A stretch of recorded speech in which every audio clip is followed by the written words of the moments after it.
Assalamualaikum warahmatullahi wabarakatuh. Saya akan menjelaskan tentang keseimbangan pasar persaingan sempurna. Pasar persaingan sempurna adalah suatu pasar dengan jumlah penjual dan pembeli yang berjumlah banyak, serta produk atau barang yang homogen. Keseimbangan pasar atau equilibrium adalah keadaan yang menunjukkan baik konsumen maupun produsen telah menyetujui harga suatu barang, yaitu harga yang konsumen bersedia membeli untuk sejumlah barang sama dengan harga yang produsen bersedia menjual untuk sejumlah barang tersebut. Singkatnya, keseimbangan pasar itu terbentuknya suatu harga keseimbangan, di mana telah terjadi kesepakatan harga.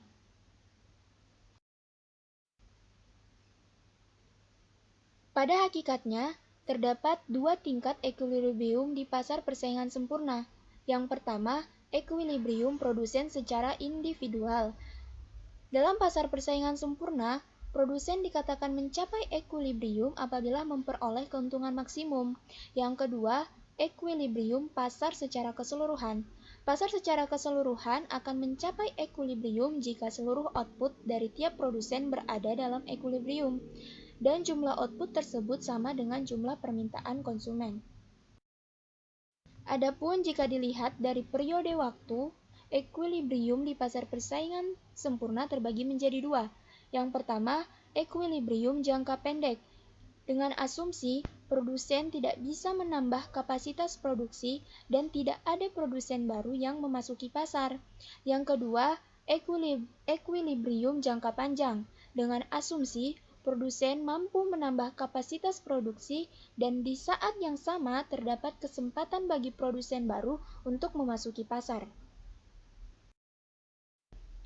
Equilibrium produsen jangka pendek tercapai apabila produsen memperoleh laba maksimal dalam jangka pendek atau jika produsen mendapatkan kerugian minimum jangka pendek.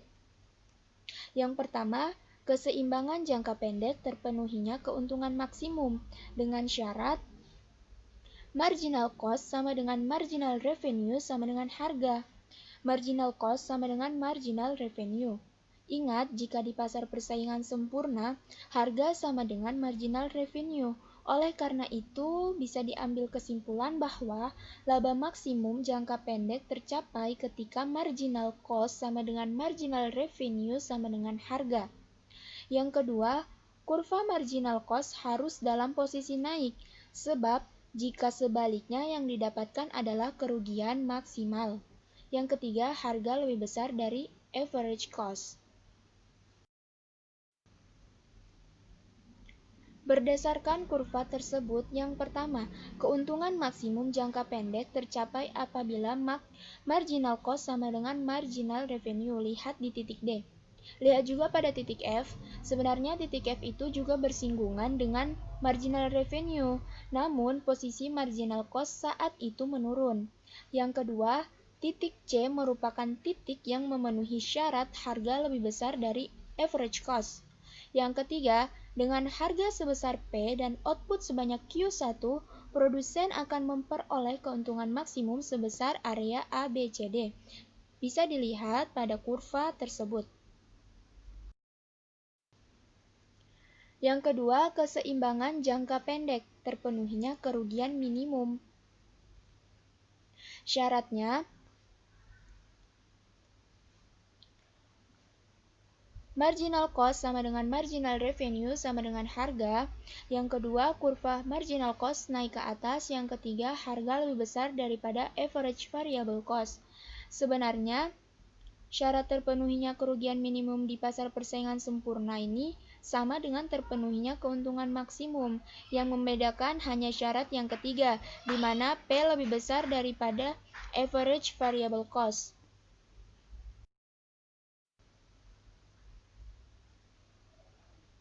Harga jual lebih rendah daripada AC, di mana P bersinggungan di titik terendah AC. Lihat di titik J.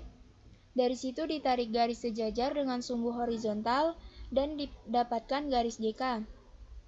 Hasilnya, area ADJK merupakan kerugian minimum jangka pendek.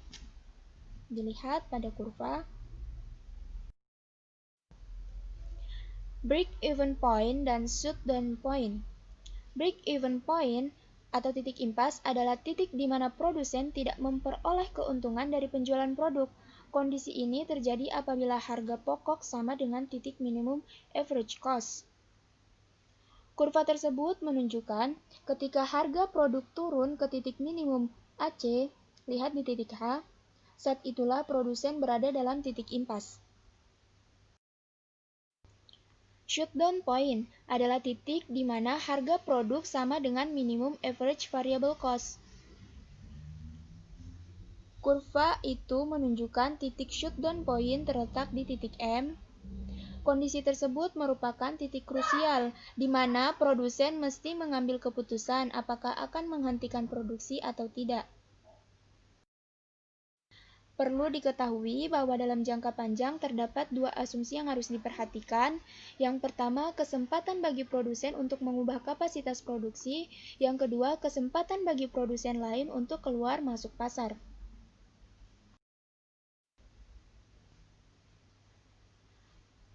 Dalam jangka panjang, produsen akan masuk atau keluar pasar pada saat profit sama dengan nol. Maksudnya yaitu, equilibrium produsen jangka panjang tercapai ketika harga sama dengan marginal cost, sehingga terbentuk kurva jangka panjang untuk keseluruhan pasar. Karena saat profit sebesar nol adalah setara dengan minimum average cost, maka kurva penawaran yang terbentuk adalah kurva elastis sempurna, bisa dilihat pada kurva di samping.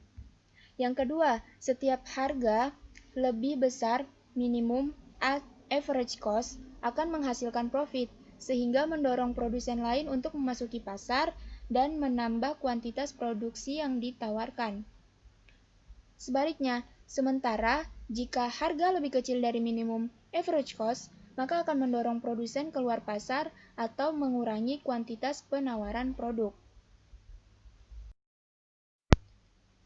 Berdasarkan kurva, dalam jangka panjang, produsen akan masuk atau keluar pasar ketika profit mencapai nol.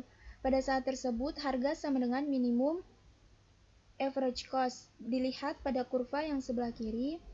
Kemudian, setiap produsen menyesuaikan diri untuk memastikan setiap permintaan sesuai dengan harga yang berlaku.